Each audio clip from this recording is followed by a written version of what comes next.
Today's topic is one of the most important concepts for a pastor to understand. We're going to talk about making the handoff in disciple making.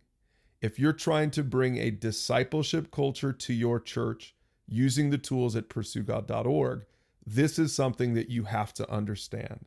Now, the handoff is actually when you connect someone who needs a mentor with someone who can mentor, right? And handoffs are so important because if you don't learn the art of the handoff, pastor, listen to this. I remember this so much in my own ministry. You're going to work yourself into the ground. Your ministry is never going to scale. It's never going to get beyond your ability to directly influence people in your sphere. But if you can learn to make a handoff, then this can become a cultural thing. Disciple making can become a cultural thing in your church. Remember, Ephesians 4 teaches us that Christ gave the pastors to equip his people for works of service. So pastors, when you equip people for works of service, in other words, when you bring them through training, when you teach them how to use the tools at PursueGOD.org to make disciples, and you train up all of these people to get in the game, you've equipped them. But if you don't help them make the connection to people who need help in your church, if you don't learn the handoff, then it's really not going to probably happen in your ministry.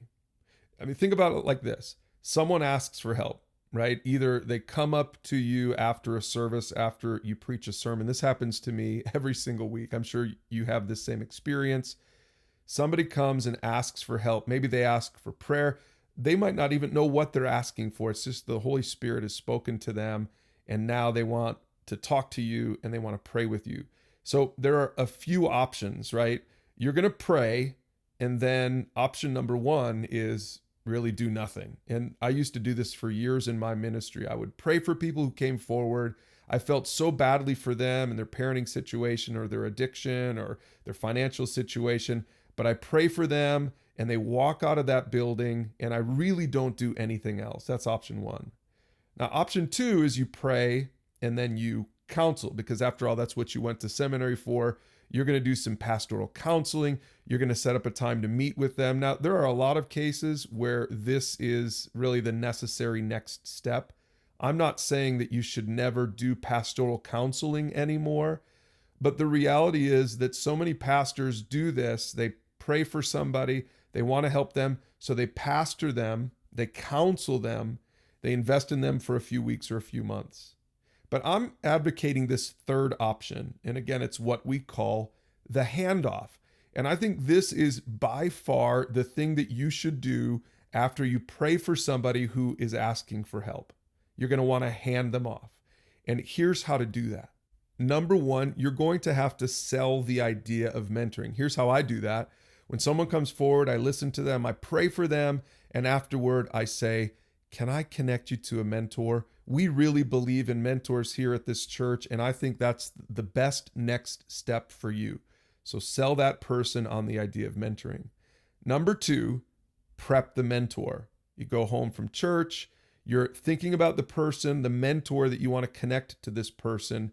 Give them a call, send them a text, say, I want to connect you to somebody who needs your help.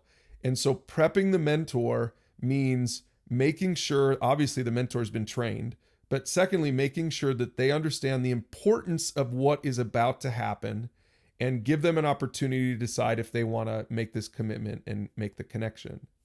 Number three, then, you're going to meet and make the handoff. So pastorally, you're going to leverage your pastoral abilities and your pastoral position to meet with the mentor and the mentee and make the handoff. We'll talk a little bit more about that in a second. But step number four then is you're going to want to follow up. So what happens is, up front, you have a lot to do because you're going to, sell the idea. You're going to prep the mentor. You're going to actually, in most cases, meet to make the handoff. But after that, your job now is to follow up. You're going to follow up with the mentor, and you might even do a little bit of follow up with the person who asked for the help in the first place.